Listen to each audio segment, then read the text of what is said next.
So hello everyone. I'll talk about euchromatin and heterochromatin. So first of all, I'll explain what is chromatin. So chromatin जो होता है basically वो होता है DNA which is complexed with proteins और proteins basically two types के रहते हैं histone and non-histone proteins. So chromatin बना होता है डीएनए एंड प्रोटीन से.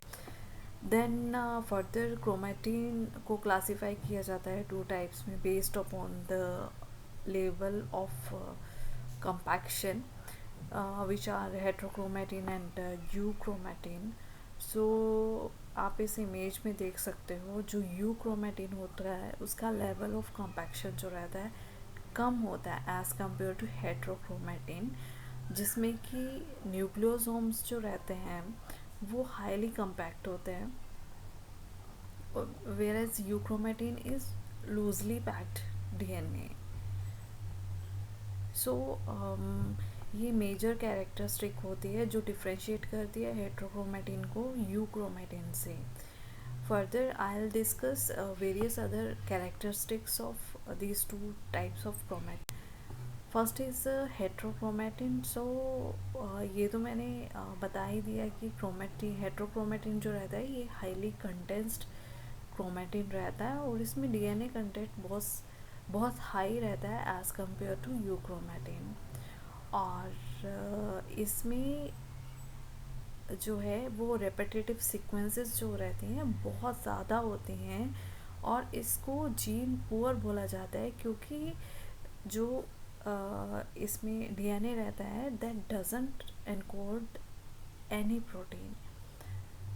इसमें कोई जीन नहीं रहता है और वो ट्रांसक्रिप्शनली इनएक्टिव रहते हैं ड्यू टू डीएनए मिथाइलेशन. लेकिन ये ज़रूरी नहीं है कि जो हेट्रोक्रोमेटिन है वो हमेशा हेट्रोक्रोमेटिन की तरह ही फंक्शन करेगा. अंडर वेरियस इन्वायरमेंटल कंडीशंस या फिर सेल ग्रोथ या डिफ्रेंशिएशन स्टेज में हेट्रोक्रोमेटिन में undergo transition into euchromatin. And जब हम जिम्सा स्टेनिंग करते हैं तो हेट्रोक्रोमेटिन जो होता है वो आपको डार्कली स्टेन्ड बैंड्स दिखाएगा क्रोमोसोम में. तो हम आइडेंटिफाई कर सकते हैं कि क्रोमोसोम में कौन से पोजीशन पे आपका हेट्रोक्रोमेटिन प्रेजेंट है और कहाँ पे यूक्रोमेटिन प्रेजेंट है.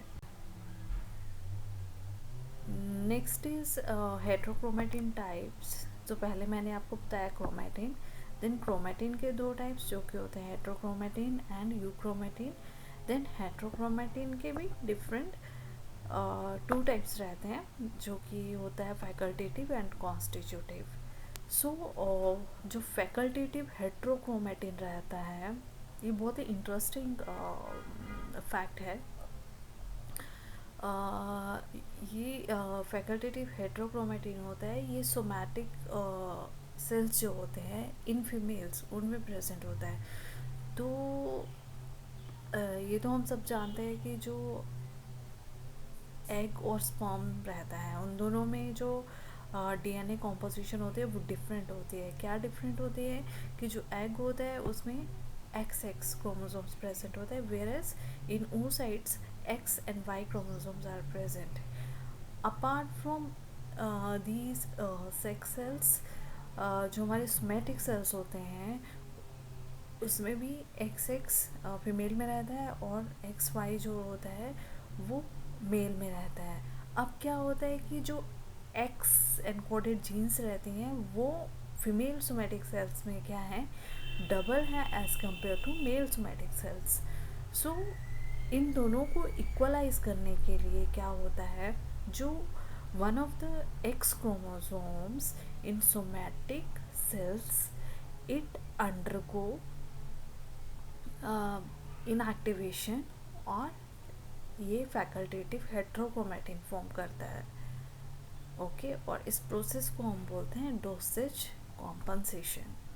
जैसे ये आप डायग्राम में देख सकते हो दो X क्रोमोसोम्स हैं इन दो एक्स क्रोमोसोम्स में there is random inactivation of one X chromosome. तो ये आपको छोटा साइज करके दिखाया गया है एक्स क्रोमोसोम का, जो कि इनएक्टिवेटेड फॉर्म है, whereas the second X chromosome is active. ठीक है, तो ये प्रोसेस जो रहता है ये रहता है आपके फीमेल सोमैटिक सेल्स में। तो जो जीन्स इस ये वाले सेल्स में रहती है वो इक्वल हो जाती है जो मेल सोमैटिक सेल्स में रहता है उसके बराबर। ठीक है, देन हमारा रहता है कॉन्स्टिट्यूटिव हेट्रोक्रोमेटिन। कॉन्स्टिट्यूटिव हेट्रोक्रोमेटिन हमारा बेसिकली दो पोजीशंस में पाया जाता है क्रोमोसोम में।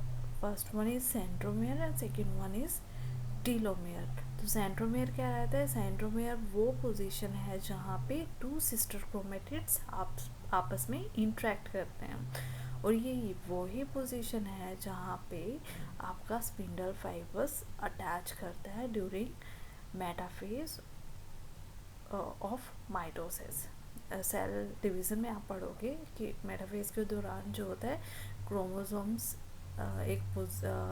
एक इक्वेटर पे आ जाते हैं और वो स्पिंडल फाइबर्स उसके साथ अटैच करते हैं, तो वो यही सेंट्रोमियर के ऊपर ही अटैच करते हैं। देन जो टीलोमियर रहता है वो क्या रहता है? वो क्रोमोसोम्स का जो एंड पोजीशंस होती है वहाँ पे टीलोमियर होता है, और टीलोमियर का बेसिक फंक्शन रहता है कि it protect the ends of DNA from degradation.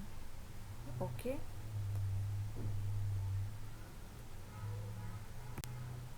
Then हमारा ये अभी तक मैंने क्या बताया? क्रोमेटिन। देन क्रोमेटिन के two types, heterochromatin, euchromatin. Then heterochromatin के two types, facultative chromatin and constitutive chromatin. And finally हमारे पास क्या आता है? Euchromatin. So various characteristics of euchromatin are like it contain less condensed chromatin, whereas I told you कि in heterochromatin highly condensed chromatin is present. And then unlike heterochromatin it has low DNA content, और इसको gene rich बोला जाता है क्योंकि इसमें जो DNA होता है it contain a large number of genes which are transcriptionally active, और जब हम इसको जिम्सास्टेन से ऑब्जर्व करते हैं तो यूक्रोमेटिन जो होता है वो लाइटली स्टेन्ड बैंड्स दिखाता है। So thank you so much. अगर किसी को कोई भी क्वेश्चन हो, कोई भी क्वेरी हो, देन प्लीज़ आप कमेंट कर सकते हो। I'll surely reply.